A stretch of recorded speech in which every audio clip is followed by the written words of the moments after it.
Apa itu dasar-dasar keislaman?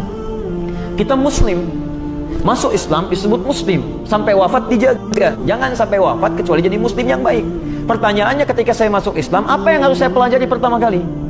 Maka dijawab oleh Nabi, ada 5 hal di sini. Satu, antasyhadu an la ilaha illallah wa anna muhammadar rasulullah. Anda sudah masuk Islam, menetapkan Allah sebagai Tuhan, maka pelajari dulu ilmu yang menguatkan keyakinan Anda bahwa Allah sebagai Tuhan. Ilmunya disebut dengan ilmu tauhid. Jadi kalau Anda mengatakan asyhadu an la ilaha illallah, jangan cukupkan di lisan kata Nabi, tapi sertakan dengan pengetahuan. Karena itu tidak sedikit orang bersyahadat asyhadu an la ilaha illallah wa asyhadu anna muhammadar rasulullah. Supermi, oh ya. Dikasih supermi pindah, kasih sarung pindah, kasih pakaian pindah, kasih uang pindah. Kenapa? Karena kalimat yang diucapkan di lisan tidak menghunjam ke dalam jiwa. Ilmunya tidak ada. Di teman-teman, ketika Anda mengatakan muslim, yang pertama, kuatkan pengetahuan dengan belajar tauhid. Satu. Kedua, kalau tauhid sudah kuat, kenal betul dengan Allah, tiba kecintaan kita kepada Allah, sehingga turun Quran surah ketiga ayat ke-31, paling kiri sebelah atas, qul in kuntum tuhibbunallaha, katakan jika kalian cinta kepada Allah, fattabi'uni, ikuti Nabi, ikuti aku, kata Nabi. Maka bagaimana cara mengikuti Nabi? Diturunkanlah ujian lewat amalan-amalan fiqih. Salat, wa tuqimas salat, zakat, wa tu'tiyaz zakat, puasa, wa tasuma Ramadan. 5, wa tahujjal baita in istata'ta ilaihi sabila, haji dan umrahnya. Nah, yang keempat ini, maaf, salat, zakat, puasa, haji, turun sebagai pembuktian keimanan kita. Anda bersyahadat, buktikan syahadat lewat amal soleh. Amal solehnya diantaranya yang pokok, salat, zakat, puasa, haji. Syahadat pakai ilmu, ilmunya disebut tauhid. Maka salat pun pakai ilmu. Maaf, zakat pakai ilmu. Maaf, puasa pakai ilmu. Maaf, haji pakai ilmu. Kalau Anda ingin menunaikan salat lantas tidak ada ilmunya, bagaimana bisa menunaikan salat dengan benar?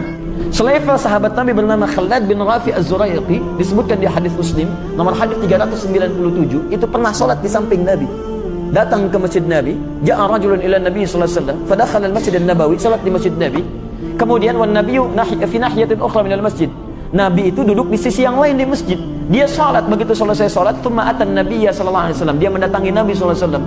Faqala assalamu alaik, dia berkata assalamu alaik ya Rasulullah. Kata Nabi, wa alaikassalam wa rahmatullah, wa alaikassalam wa rahmatullah, irji' salli fa innaka lam tusalli. Anda silakan balik salat lagi karena Anda belum salat. Fa'ada salatahu 3 marat, dia mengulang salatnya sampai 3 kali. Mendatangi Nabi berkata serupa, kata Nabi, irji' salli fa innaka lam tusalli. Anda salat lagi karena Anda belum salat. Faqala ya Rasulullah ma uhsinu ghaira. Ya Rasulullah, saya tidak bisa lebih baik dari salat saya yang tadi. Alimni, tolong ajarkan saya. Persoalan orang ini bukan karena dia sahabat Nabi, bukan karena dia salat di masjid Nabi. Persoalannya, dia salat tidak sepenuhnya belajar bagaimana cara salat yang benar. Kata orang ini, tolong ajarkan saya. Diajarkan oleh Nabi, kata Nabi, idza qamta ila shalah asbighul wudu. Kalau pengen salatnya sempurna, sempurnakan wudu. Begini caranya. Famastaqbilul qiblah, menghadap ke kiblat, begini caranya. Dari mulai itu kemudian Anda bertakbir sampai dengan selesai. Setelah selesai, kita mengenal kalimat yang sangat populer sampai hari ini. Al-Bukhari nomor hadis 651. Sallu kama ra'aitumuni usalli. Salatlah kalian persis seperti kalian melihat saya salat. Melihat saya salat. Ya, Anda bisa bayangkan, mohon maaf, sahabat Nabi, dekat dengan Nabi, hidup di zaman Nabi, salat di masjid Nabi, di samping Nabi. Salatnya tidak belajar dengan ilmu yang benar di awalnya, disoal oleh Nabi, ulangi, kamu belum salat. Lantas siapa kita dibandingkan dengan sahabat yang baik tadi? Kita bukan sahabat, salat bukan di masjid Nabi, hidup bukan di zaman Nabi, tidak di samping Nabi, dan kita salat tanpa belajar. Itu luar biasa. Hebatnya orang tadi, sahabat Nabi, mau belajar. Sedangkan kita bukan sahabat Nabi. Ya, kenapa tidak ada yang mau belajar? Dunia antum saja, antum ikut training supaya paham, ikut seminar, ikut stadium general untuk menghasilkan kualitas yang bagus. Kenapa untuk akhirat antum tidak kerjakan?